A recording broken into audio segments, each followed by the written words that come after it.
Alright, chat. I kind of just want to go over on how you can trade on just the 5 minute chart. What I do, right? I kind of get overwhelmed by looking at a high time frame, but this right here is a clear example, right? I didn't take the trade, but I just got on it. I seen it and it looks so beautiful, right? So obviously we can obviously say that we are uptrending, right? Like this whole zone area is just uptrending, right? So now that we know that we're uptrending, we would identify liquidity sweeps, right? Where can liquidity be taken? Right here, equal lows. Right here, equal lows, basically. And a lot of people might think, right?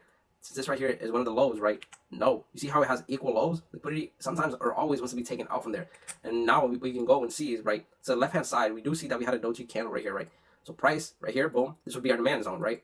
But we always want to expect a liquidity zone to be taken, or in this case we have 3, right? Now, what are we going to wait here to see for us to go to the upside, right? Well, we're going to wait until we can form some kind of bullish candle structure, right, to head to the upside.